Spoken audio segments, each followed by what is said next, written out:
उत्तर प्रदेश ग्राम पंचायत चुनाव को लेकर के आरक्षण को लेकर सरकार ने अब जो है वो इशारों में बता दिया है, सिग्नल दे दिया है कि जो आरक्षण है इस बार वो पुराने आधार पर ही किया जाएगा, क्योंकि नया जनगणना नहीं हुआ है। आपको बताएं कि पंचायती राज निर्देशालय से समर्पित पिछड़ा वर्ग आयोग के गठन का प्रस्ताव के बाद में करीब 5 महीने जो है पहले वो शासन को भेजा गया था, और बताया जा रहा है कि इस बार पिछले बार जैसा ही आरक्षण होने का संभावना है। कम से कम 3-4 महीने जो है वो आरक्षण की रिपोर्ट तैयार करने में लगती है। तो अब माना जा रहा है कि प्रशासन इन कार्यों को लेकर के सतर्क है और तैयारी भी कर चुका है, क्योंकि चुनाव के लिए कुछ ही महीने बचे हैं। सरकार आगामी त्रिकोणीय पंचायत चुनाव सीट के आरक्षण में बदलाव किए बिना करवाने की तैयारी में है, क्योंकि जो जनगणना है वो 2011 को मान्य किया जाएगा और 2021 के अनुसार ही आरक्षण मान्य करने की संभावना है।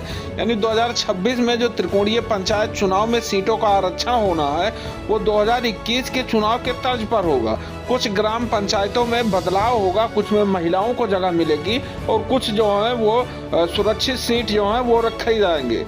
और फिलहाल के लिए बताया यह जा रहा है कि यही वजह है कि जो पंचायत चुनाव है 2026 में ओबीसी आरक्षण के लिए समर्पित पिछड़ा वर्ग आयोग का जो गठन का प्रस्ताव है वो अब स्वीकार किया गया है। आपको बताते चलें कि पिछले कई महीने से शासन में जो ये सारी चीजें लंबित हैं, शासन स्तर पर अब तक इन प्रस्ताव का कोई पहल नहीं किया गया है। ये बड़ी जानकारी जो है वो सामने मिल रही है कि पिछले कई महीनों से शासन में ये लंबित है और अब जाकर इसके बारे में जानकारी मिल रही है कि जो ये लंबित प्रस्ताव थे वो स्वीकार किया गया है। आगामी त्रिकोणीय चुनाव के मद्देनजर ग्राम पंचायत क्षेत्र वार्ड, पंचायत वार्ड और जिला पंचायत वार्डों के जो पुनर्गठन का काम है वो लगभग हो चुका है। एसआईआर का कार्य किया जा रहा है और जैसे ही एसआईआर का कार्य पूरा होगा उसके बाद में तारीखों का ऐलान जो है वो कर दिया जाएगा।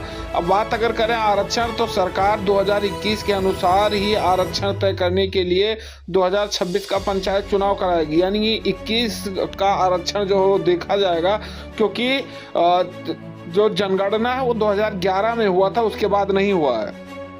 केंद्र सरकार जातीय जनगणना का फैसला ले चुकी है। अब तक जातीय जनगणना की रिपोर्ट के आधार पर आरक्षण का फार्मूला जो है वो तय होना है। अब इस बार क्या कुछ सीटों में बदलाव किया जाता है, ये बड़ी बात और देखने वाली बात होगी कि सरकार